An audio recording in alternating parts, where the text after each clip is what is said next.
Hello everyone. Now let us see another examples on discrete time Fourier transform. So the first function is a raised to n u of n. So we'll start with writing the formula as x of e raised to j omega with the summation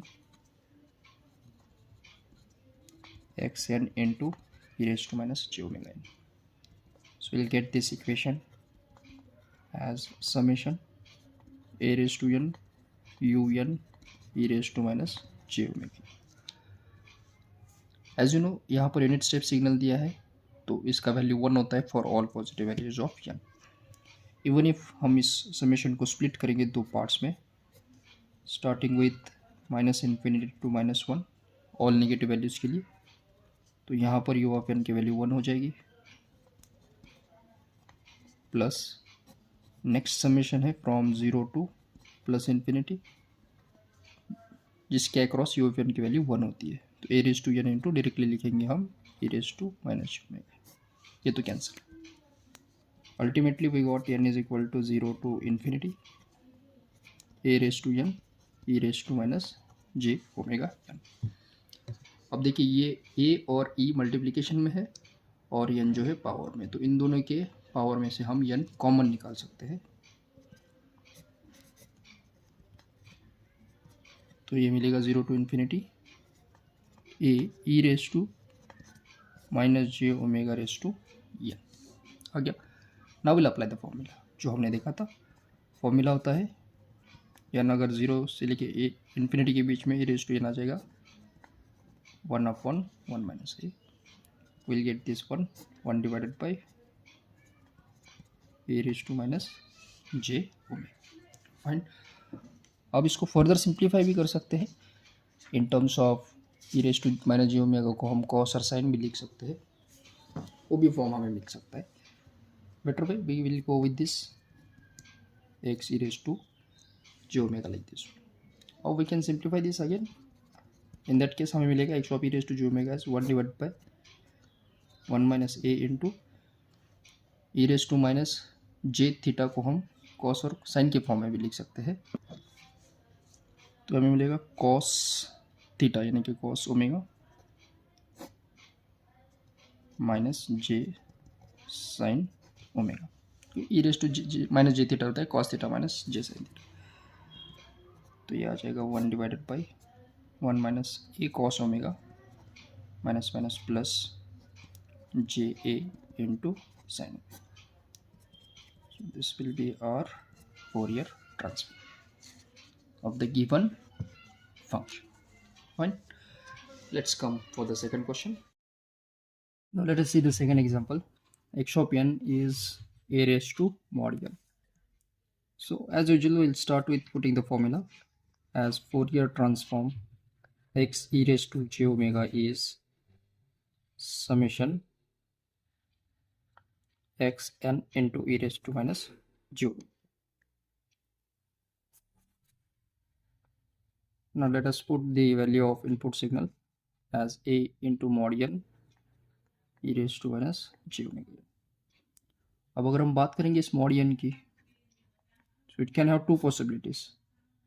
Either it can have plus value or minus value. तो ये plus और minus value depend करेंगी summation के limit पे. So अगर हम इसको split करेंगे over negative and positive values like n minus infinity to minus one, तो इस रेंज में n का जो वैल्यू है वो माइनस आ जाएगा. तो ये आ जाएगा a raise to minus n e raised to minus j omega n plus next limit is from 0 to plus infinity. इस रेंज में n का वैल्यू प्लस होगा तो ये आ जाएगा a raised to plus n e raised to minus j omega n. And let's take n common from the given terms. So we can write this minus infinity to minus 1 a e raised to j omega raise to minus n. इन दोनों product term से हमने minus N को common निकाला है. Similarly इस वाले term से हम एम कॉमन निकालेंगे तो ये आ जाएगा a e raise to minus j omega raise to ये।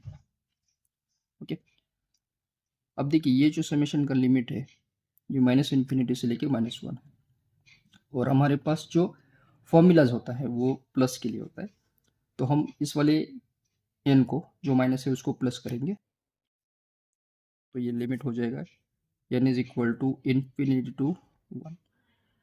जो एन के वैल्यू नेगेटिव उसको हम पॉजिटिव करेंगे, तो ये हो जाएगा a e raise to j omega minus n की जगह पे प्लस एन, प्लस इस वाले को एज इट इज रखेंगे 0 to infinity a e raise to minus j omega raise to. अब ये जो लिमिट है इन्फिनिटी टू 1, एक्चुअली इसको हम 1 टू इन्फिनिटी भी लिख सकते हैं because it holds the same value, and this is it 0 to infinity, ये वाला term as it is। now let's apply the formula, summation का फॉर्मूला दिस वन। अब इसका अगर हम फॉर्मूला लिखेंगे तो ये कुछ इस तरह से होता है, I will be writing it here. Summation n is equal to 0 to infinity का फॉर्मूला होता है 1/1 माइनस ए, और अगर हम इसको n इज इक्वल टू 1 से स्टार्ट करेंगे तो ये होता है a/1 minus A. It simply shows जो लोअर लिमिट है उसका ये पावर में हम ले सकते हैं। अगर यहाँ पर 2 होता तो ये स्क्वायर आ जाता, 3 होता तो ये ए क्यूब आ सकता था। फिर भी आप पे हम लिखेंगे this entire term is a, तो ये आ जाएगा a into e raise to j omega upon 1 minus this part, plus इसका तो सिंपल है 1/1/a, तो ये आ जाएगा 1 divided by 1 minus a e raise to minus j omega. Now will simplify this particular term.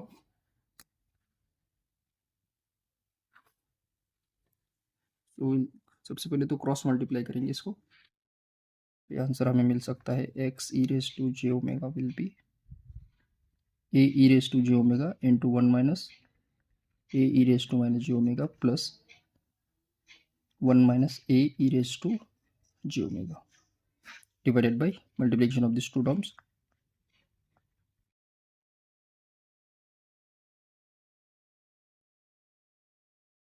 Bracket simplify करेंगे तो ये आ जाएगा a e raise to j omega minus this part a into a square e raise to j omega e raise to minus j omega plus 1 minus this particular portion upon इस वाले को देखिए, अगर इसको हम 1 को इस मल्टीप्लाई करेंगे इस वाले से तो ये आ जाएगा 1 minus a e raise to minus j omega, और a e raise to j omega से मल्टीप्लाई करेंगे so this will be minus minus plus a into a square e raise to j omega e raise to minus j omega. अब अगर हम देखेंगे इसका base same है तो power का एडिशन जे ओमेगा माइनस जे ओमेगा यानी 0 और ई रेस टू 0 1 होता है, तो डायरेक्टली लिखेंगे इस वाले का वैल्यू 1 है। नाउ रिमेनिंग टर्म्स में अगर हम देखेंगे तो कुछ कैंसिल हो सकता है, यस डेफिनेटली ये e raise to j omega minus get cancel, तो न्यूमरेटर में हमें 1 और यहाँ से मिल रहा है ए स्क्वायर डिवाइडेड बाई ये भी देखिए ये वाला जो टर्म है इसका वैल्यू 1 आ जाएगा यानी कि a square, so we are left with 1 minus if I take a as common from this side तो इसको हम लिख सकते हैं e raise to j omega plus e raise to minus j omega plus a square. अब इस exponential term को देखिए, it is given in the form of e raise to j theta plus e raise to minus j theta, यानी कि हम इसको cos के form में लिख सकते हैं provided that it should be multiplied and divided by 2. So we'll write 2a e raised to j omega minus j omega divided by 2 plus a square. Actually ये तो कैंसिल हो जाएगा लेकिन ये वाला हम लिख सकते हैं कॉस थीटा, तो ये आंसर आ जाएगा 1 minus a square by 1 minus 2a cos theta यानी cos omega plus a square. So this will be our answer 1 minus a square upon 1 minus 2a cos omega plus a square. So this is about the second example from DTFT.